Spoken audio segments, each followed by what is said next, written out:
Very, very happy to be here. First time in Paris. It's very nice and such a great program that's put together.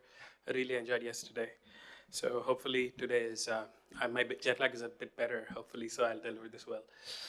So yeah, thanks for the introduction, Adrian. Again. I'm an assistant professor at UC Berkeley, Electrical Engineering and Computer Sciences, and also adjunct in UCSF. So I do not have a medical background, but my work is in the intersection of AI and neuroscience and neural engineering applied to spoken language.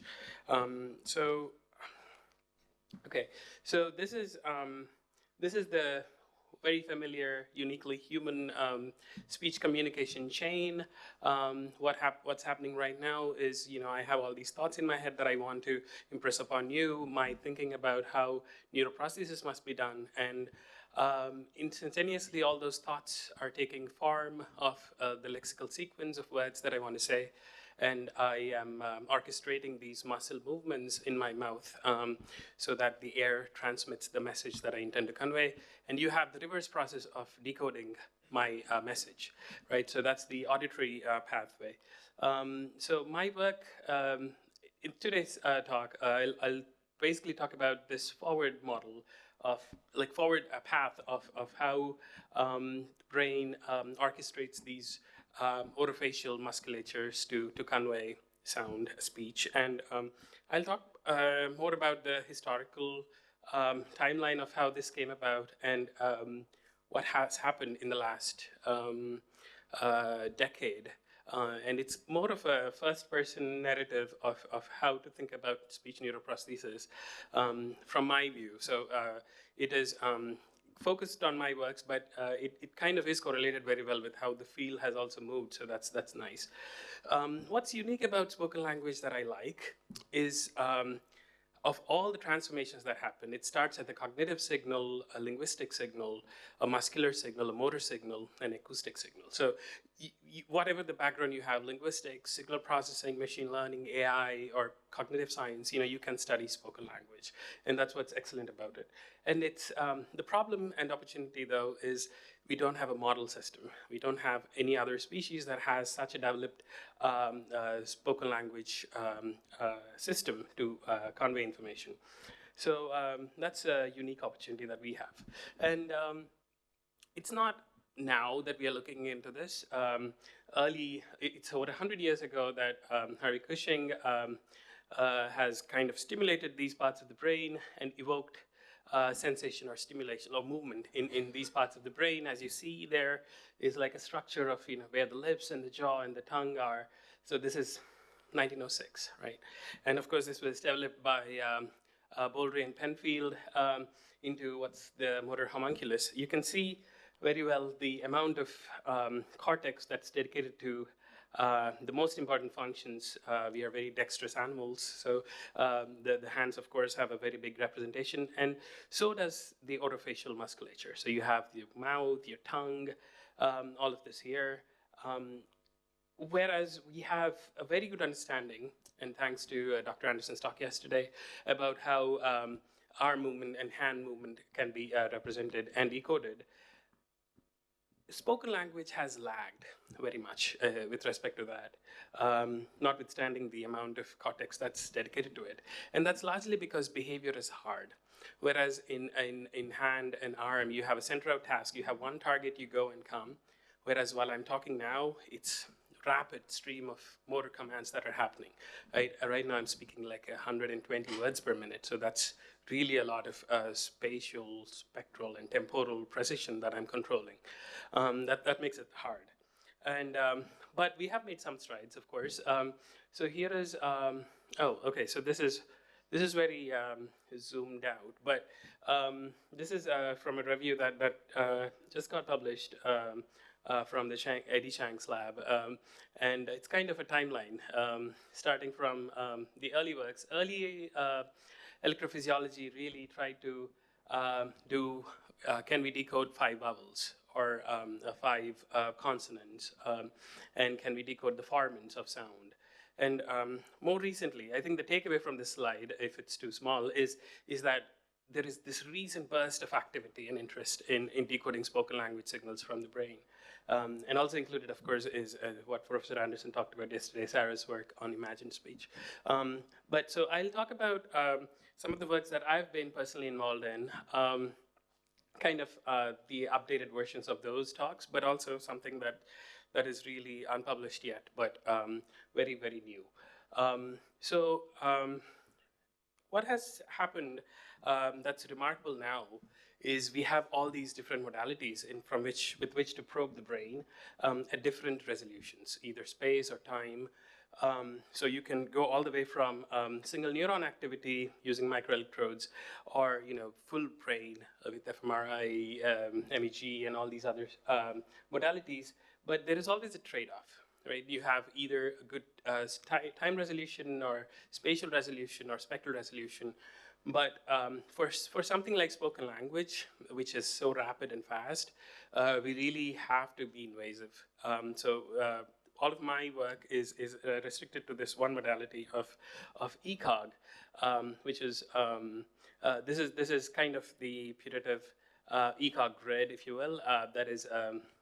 It's been introduced yesterday, I believe. So for people, and to this crowd anyway, it's not new, but it's this array of sensors that are placed right on the surface of the cortex. So nothing's going in; it's just sitting and listening to the voltage. And this is a reconstruction of where it would be put. Kind of what's nice about ECOG is both the time and the space resolution that we would like to probe the structures that are involved in speech production.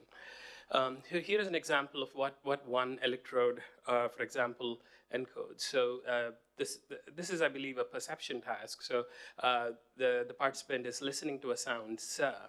And this is the time-locked average response to all the trials of listening to it.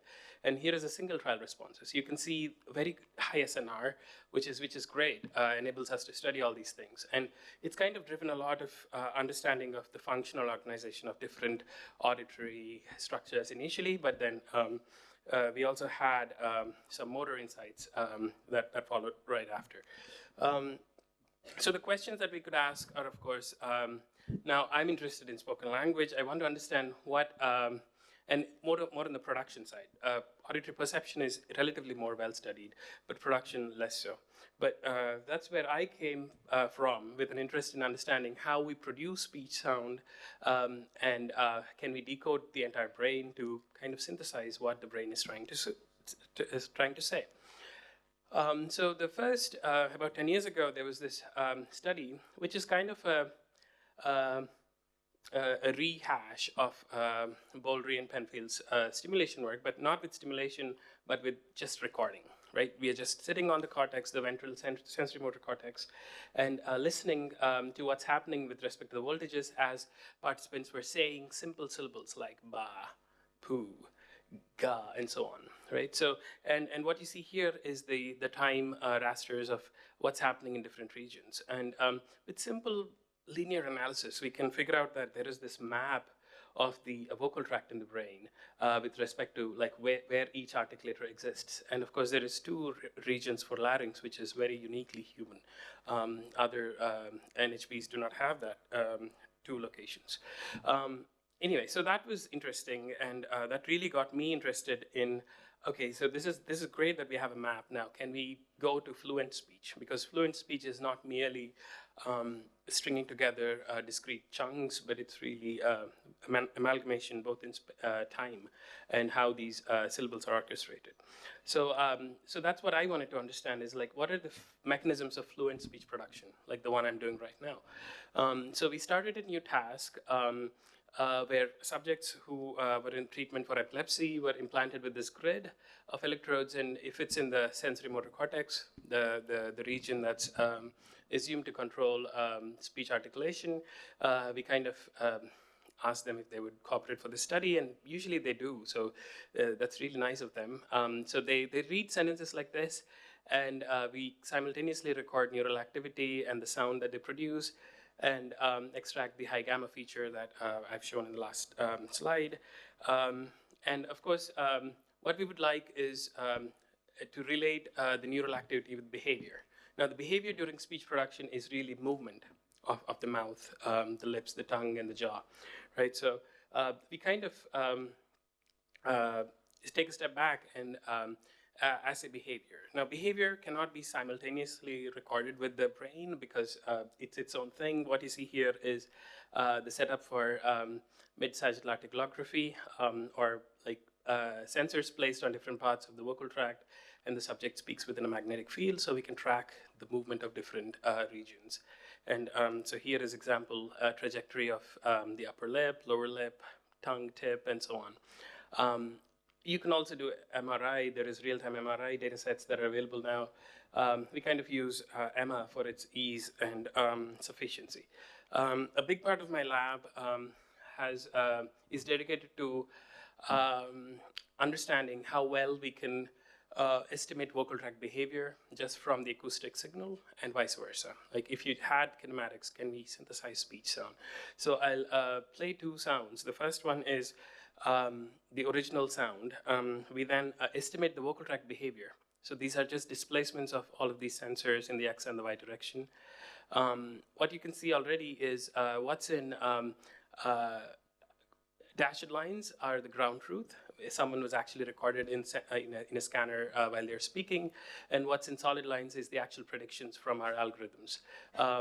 And you can see there is a very good correlation of these 12 features, but what we are doing then is synthesizing speech from these representations alone. So, I'll play a signal. He was attached to the Texas Militia Air Force. So it's a very English sound. I'll now synthesize that sound from this articulatory substrate of the representation. He was attached to the Texas Militia Air Force. So it was perceivably not at all different, right? So what it really tells us is we can go into the physiological substrate of the speech representation in a way that preserves the intelligibility upon synthesis. So we have machine learning algorithms that we are working on that efficiently do this. And this is kind of now getting to be a solved problem. We can do this for people who are not even under the scanner, but estimating what behavior they would have gone through. Now that, going back to the encoding study, now that we have behavior that's well aligned to the acoustics, we can now ask simple encoding questions. It's like, what exactly is happening in this cortical location to enable this pattern of motor activity to happen, right? So we take this window of behavior, we encode with simple linear model what exactly should be the mixing matrix for us to predict what's happening in this electrode, right? So you can see that we can very well predict, but if you look back at the weights and plot them back on the vocal tract, we can understand what exactly is happening for this electrode to move the weights moving. So what you see here is the weights plotted on the vocal tract. So this is a space-time motif, if you will, a pattern that is invoked in a single cortical location, right? In fact, if you go back to the sentence, it was some stimulating discussions, and this is an electrode that does the tongue tip, right? So when you say s or t or na, like that's the tongue tip going and touching the palate, right? So that's kind of the trajectory of that electrode, if you will, or that is the tuning of that electrode. So indeed, so this is an electrode that's a little north of what we just saw, and it's responsible for a labial movement pattern. So what you see here is lips coming and touching each other and going back. Right? So this is a labial pattern of all the lip movements. And likewise, here is okay, there is another that's just the dad. So we have across 5 participants that undertook this experiment, we had 108 cortical locations, and we had this very nice clustering of 4 distinct regions of patterns of electrode activities, right? So we had movements of the tongue tip, movements of the back of the tongue, movements of the lips, movements of the larynx, meaning for the pitch control or voicing and so on. But what's remarkable is there is a shared gestural space. So these are like the code book, if you will, of speaking. Like how the phonetics are the kind of the code book of listening.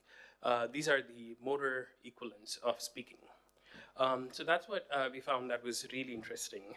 And that really pushed us to ask, now can we use this to decode the brain? Can we decode these signals? We have done this encoding study to understand what's happening in the brain, but now can we use all of the engineering that we have to decode all of the cortical activity? So indeed, this is what we've done in a 2019 study where we had a very biomimetic design, if you will. So we were recording all of these electrodes from the brain, and we were regressing using recurrent neural networks and LSTMs at the time. So we would then predict the kinematics or the movement parameters of different parts of the vocal tract, and we then would synthesize those into speech.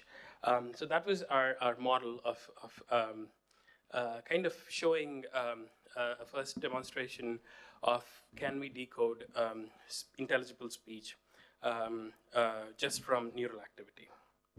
And indeed, that's what we've done. What you see here is the, so these are people who have epilepsy. They can speak otherwise, right? So we have ground truth. Like these were the sentences they said, and using the algorithm we've just developed, we have gotten this reconstruction, which if you kind of can see, the spectrograms are very well correlated with each other, and kind of it was very compelling for us to like listen to what exactly it sounds like.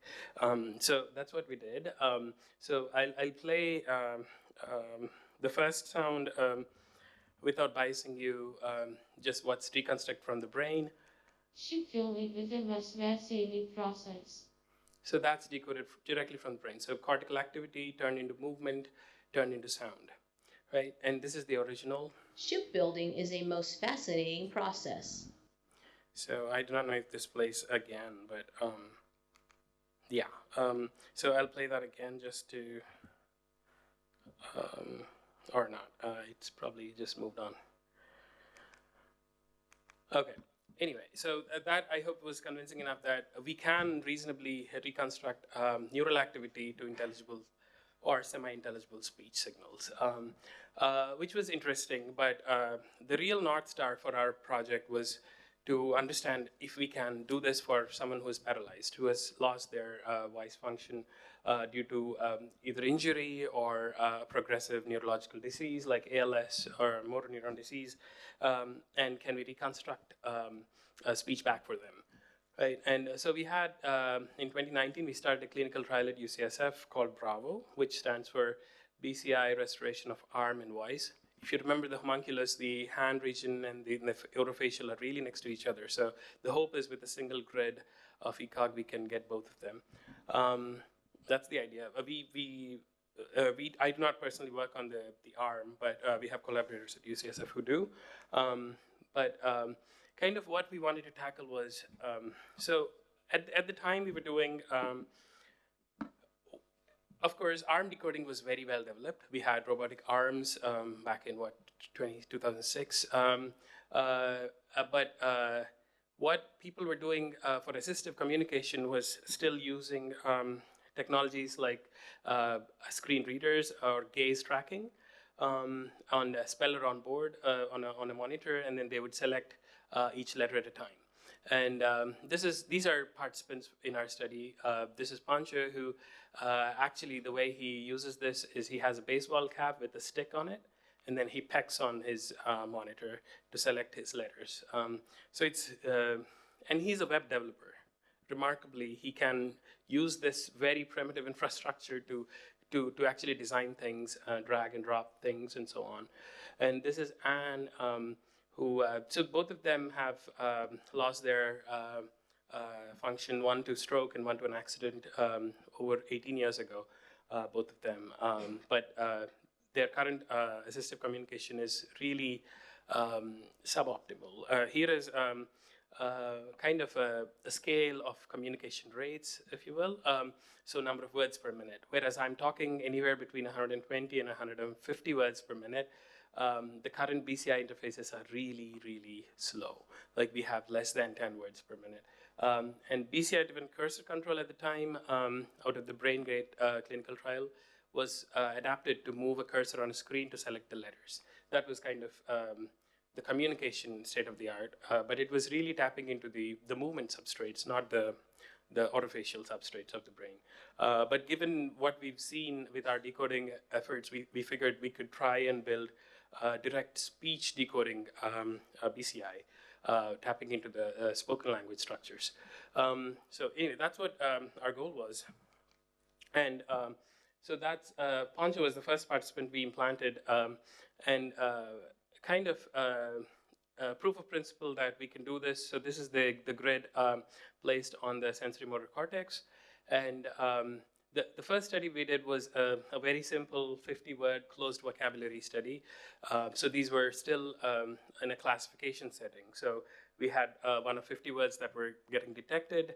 And this was the error rate that we were getting, and a speaking rate of 15 words per minute, which was comparable to his existing packing mechanism if we had predictive typing there as well. But essentially, we kind of used all the tricks that were in the literature for something like your Apple Siri or Google Voice, kind of using language models to correct the outputs of our BCI and so on. So we could get decent performance on this limited vocabulary task. And this was 2021, which was not so long ago, but the field has moved so much more beyond that point now. So that's that. And so this is, in 2022, we have kind of extended that algorithm to kind of a speller interface. So the participant would say things like Alpha, Bravo, Charlie, like the NATO code words for the entire alphabet. So we kind of made him use the interface by saying things like Alpha, Victor, Alpha, Lima, and so on. So this is kind of, okay, so this is, so as you can see, that's his interface. That's the pedestal. It's a USB-C that's kind of plugged into my MacBook right now. One of those things, and very similar to the UTARE and the pedestals that BlackRock built for them. But kind of what's happening here is we are decoding one of 27 classes, and we have predictive language models that kind of combine them together, very much in the light of how speech recognition acoustically happens, and those are combined. So this is a speller interface. Of course, this is much different than what we've been hoping to do. I started with describing speech as this naturalistic modality, which has this high information transfer rate, right? So we were trying to explore how we can do this with speech directly, and not a classification paradigm as I'm showing here. So indeed, in our latest participant, Anne, we implanted a grid, again in the ventral S1 and M1. In all of our studies, there is no such clear distinction between the sensory and the motor substrates. It's spread out, but maybe it's the ECOG there. But that's where our grid is implanted, and we kind of recreated all of the works that we have shown in Poncho, the earlier participant. But what we have done, and this was published last year, was this trimodal decoding architecture. So we had we had to decode three things. One, we wanted to create an interface that could decode the text of how they're speaking and the speech, and also we had another modality I'll talk about. But this is our architecture for text decoding. So we have neural activity coming in, and we have a bidirectional recurrent neural network, and it would kind of estimate these phoneme probabilities of how close it is to one of the phonemes of the language, and these would then be used within a search algorithm called CTC, which is kind of used in your Google speech recognition, for example, to kind of estimate what was the best sequence of words that corresponds to this cortical activity. So that is what this interface was, and we kind of went to 1,000+ word vocabulary. I think it was 1,100 some number, and the communication rate then was 78 words per minute. So, and it was not restricted to a very definite closed vocabulary. They could say any combination of these words within these 1,000 words, which is getting to the point of being useful. And again, that was directly to text. And of course, I'm interested in the direct speech decoding approach as well. So we had speech synthesis also coming from this. So in parallel to all the developments that were happening in the neural engineering fields, AI has exploded. We now have very good pre-trained models of speech and language that we were having access to. And we kind of do a whole lot of probing analyses on some of the big pre-trained models that are out there. And one of the models for speech is what's called Hubert, which is trained using self-supervised learning, which kind of, the way it works is you have a speech signal, the waveform, if you will. If you had to like quantize that into like different codes, and if you ran self-supervised learning, meaning you mask certain codes and then predict it from the context. So this is kind of the architecture that's powering the ChatGPTs of today, but they're doing it at scale, of course. But this is what self-supervised learning does. But what it does is it kind of gives us this very predictable sequence of codes that describe acoustics. So that is what our target was. So we had this sequence-to-sequence model that would take in neural data and predict the sequence of codes, discrete codes that can then be used in a unit-to-speech vocoder. We could design custom vocoders that would go from these discrete units into speech, like you see there. We also did something, so Anne, this is Anne's voice from her wedding video. It was a very grainy video with a lot of muffled voice, but we kind of cloned the voice characteristic from that video and imposed it on the BCI algorithm, and that's what we did.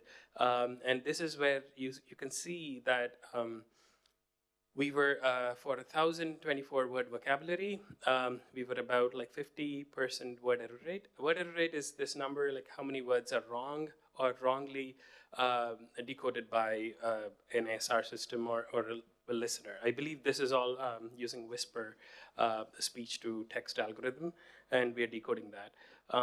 So that's one modality. So the final modality is, of course, I'm not just communicating using speech using the computer. I'm using my face. I'm gesturing with my face. I'm showing emotion. And likewise, in communication, facial expression is a very important trait. Kind of, we are very multimodal creatures, both in production and perception.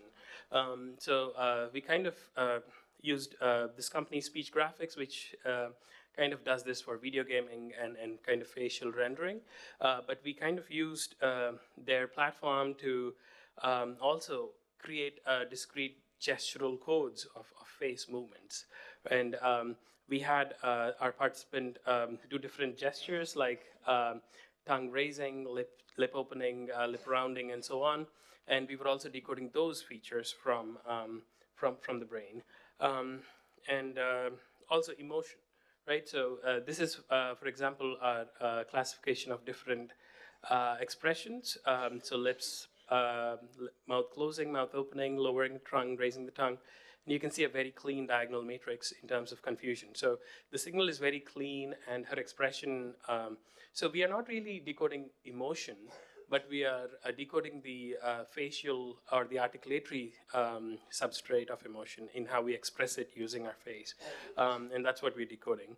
And of course, we did ask her to emote these expressions, and we could classify very well how that looks like. So, so this is a kind of a summary video that should kind of give you the entire setup. So I let it play out, and you'll see some examples of 3 modalities being decoded from her brain. So the setup is she's trying to speak a sentence. When there is a go cue that turns green, and then we're decoding all 3 modalities. So that's the target sentence she's trying to say, and the go cue is turning green. Then you can measure how latent, I think you are wonderful. right, so that's her trying to say that sentence. There's another, I believe, a couple more.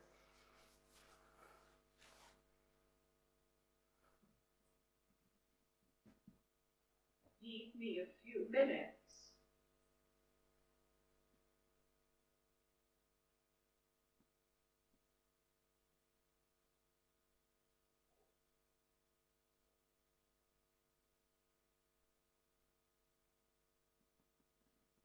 What do you think of my artificial voice? Right, so that's actually her voice from pre-injury that we recreated, but let it play out. What have you been doing? Okay, so as you can see, there is a very long delay between the go cue and the attempt, and the sound coming out or the face moving. And kind of this latency bottleneck is coming from the task design itself. We have the sequence-to-sequence model. So she has this entire sentence she's trying to say, what do you think of my artificial voice? And she takes her sweet time, and then it kind of sends it to the decoder, which is, so this was published in Nature with that latency. We were happy about it, but of course that was not very convincing because this is not natural, right? This is not how I'm speaking right now. It's almost instantaneous how my intent to move is kind of executing in real time. So this part of what I'm showing now is kind of unpublished, but brand new. So what we have been working on lately is streaming approaches. These are more naturalistic, so we are not waiting on a sequence-to-sequence style architectures, but we are doing more streaming architecture. So we kind of have this buffer of neural activity that we are kind of running through the brain data, and as and when we have enough confidence that we have enough evidence to add things together, we are sending it off to the decoder to convert into these tokens that are then merged into speech. So this is a very seamless architecture, but it's a lot of engineering in terms of kind of adding bits and pieces of speech to make real sound in near real time, or as best as we could. So, so what's nice about this architecture is that it's very naturalistic. It has the potential to be closed loop, whereas current brain-to-speech architectures do not. It is approaching closed loop. I'll say it's approaching because closed loop is kind of ill-defined in the situation of someone who is actually impaired. Like, we do not have the ground truth of their attempt. So it's kind of ill-posed to begin with to measure the latency. But we do it. I'll describe how. But we also use this architecture. It's called an RNN transducer, which is kind of another thing that the speech engineering world has been developing for very low latency speech recognition. What you see here is free-form decoding of an entire block of 6 minutes. Right? It's an entire 6-minute block of our participant saying, attempting to say things. What you can see clearly is, again, the task structure is similar. There is sentences that are going on, and then there is go cue, and then she's beginning to say things. So, so this black dashed line is the actual go cue that's happening, and the blue is the detected speech onset from her brain alone, right? And the decoder is has the intent to move kind of implicit in it, so that it can run through the entire block and only generate speech where her attempt is. As you can see, there is very little lag between the go cue and the detected attempt and the speech coming out, right? So this is all generated speech in the waveform. So we are approaching what I would call is near real time. But we have a much better communication rate for brain to speech, and it's also generalizable. We have run the same architecture on ECOG, of course, that's this study. We did this also on microelectrode arrays. This is data from the BrainGate group that has concurrently worked on the brain-to-text algorithms, but there was no brain-to-speech in that situation. So we kind of employed the same algorithm on that data, and it's comparable. If someone's curious about would you go ECOG or microelectrode, well, it's comparable. It's really a matter of we cannot answer this question unless we have the same participant implanted with both, and that's not going to happen. But another case that I want to show is EMG.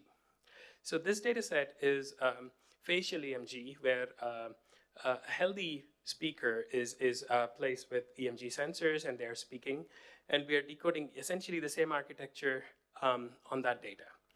Right, it's comparable. What's very reassuring for me is that the EMG data, meaning the speech generated from EMG signal, is comparable in terms of word error rates to the ECOG in the MEA. Of course, it's a little better in the delayed CTC case, but the streaming architectures are in fact comparable. What this means is we are doing the best we can with respect to converting the brain signal into sound. And we are doing as well as we would if we were measuring actual healthy muscle movement, right? So that's something that's reassuring. We are kind of squeezing as much juice as we can from the brain data. Those are the kind of the highlights of this, and I'll end with a demonstration of how this streaming architecture works. So look at the latency, which I think would be more appreciated now given what you've seen before.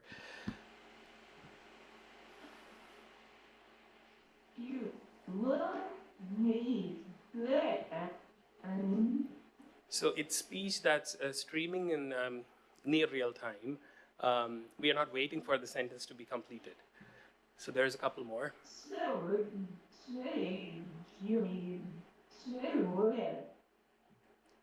So I did not really cherry pick anything. This is an entire 5 or 6 sentence sequence, and I think there is also some errors in there.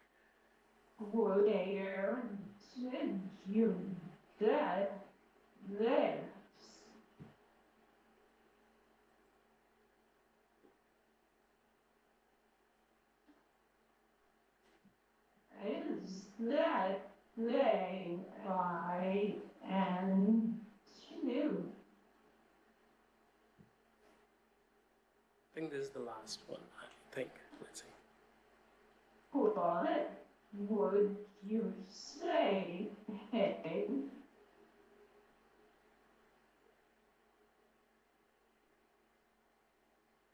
Okay, this is the last sentence. I know that, but you can now.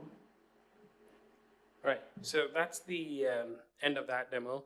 So it's what I would call is more naturalistic. It's not really natural, but it's approaching latencies that are more acceptable and getting to a more acceptable communication rate. And kind of what we want to evaluate now and where we are right now is kind of studying the closed loop behavior.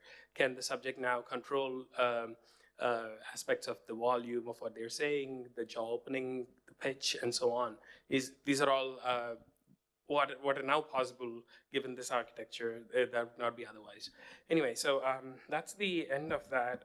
So it's kind of, the preprint will be out anytime soon, and check out for that. So what I believe is the future is, we are, of course, there's commercial interest also in this, and with or without our help, there will be wireless, low footprint, high density interfaces to measure brain signals. What we really need is more grounded models of spoken language. When I say grounded in the cognitive, motor, physiological underpinnings that underlie spoken language even in healthy participants. What's remarkable is these structures still exist decades after their impairment, which also resonates with what Professor Anderson said yesterday. So that's nice to see, but what we have to really do is close the loop with more interesting designs that are grounded in the science so that it's intuitive to embody the subject, and then they can learn in the closed loop. That is kind of my thoughts, and more interdisciplinary research is what's really needed to push the field forward. But I think this is a great time to be in this field. So for the students who are trying to get in, this is the right time. All right, so I'll wrap with all the acknowledgements. So my group is here, but we also had a lot of collaborators from Eddie Chang's lab at UCSF in this work that I talked about. But yeah, thank you.